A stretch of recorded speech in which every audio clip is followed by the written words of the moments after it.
one of the things that Eric's going to try and stress now is, and what I try and do, give me one of those sticks for here, is that when you load up, no, don't do that, is to try and stay inside this wall. So that when you get outside that wall, you've lost all your, this is what's bracing you. In other words, if you're right-handed, who's left-handed?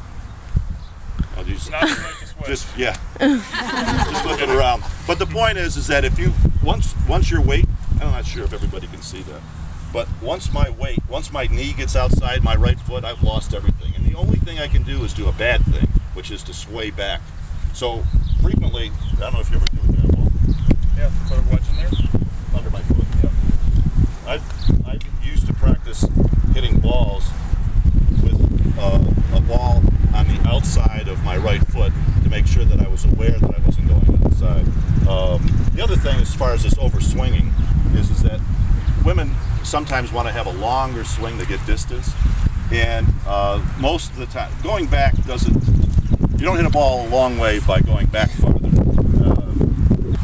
Or to overswing. You make a three-quarter or driver swing and still. Three-quarters means that instead of having the club back here on plane, parallel to the ground, which is what we used to always teach, is it's going to be something shorter. Tiger Woods is actually hitting a lot of his shots with this much of a backswing.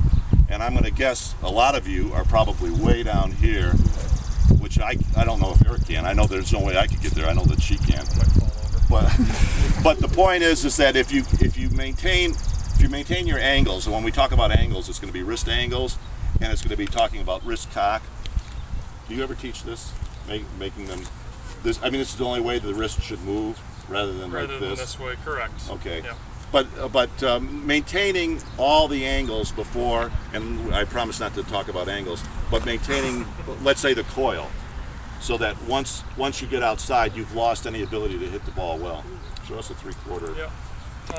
So like Michael was saying, when he was talking about the swaying back, he was talking about the backswing, of course. So when you make your backswing, you sway outside, all of a sudden you've lost all of your ability to push towards the ball and hit it with distance and power.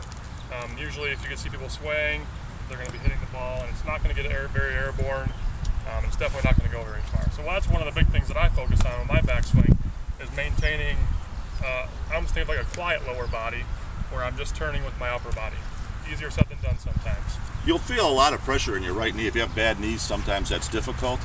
But if you keep your right knee, the old days they used to have some guys used to kick in their right knee as a pre-swing thought, meaning that they do that so that they know that they're going to coil into this, and so you can see that, so that you don't go outside.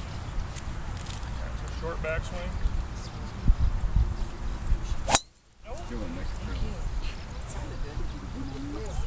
Wasn't that short? I tried to keep it short. How was it? No, you still took it. Pretty long. Yeah, you still took it back. You want to hit a bad shot? Oh, I'm good at that, yeah. You want to hit a swaying shot? Which way do you want it? Sway back. In other words, sway here and then slide. A lot of times what we call it is a sway and a slide. Sway and a slide, all right. Sway and slide.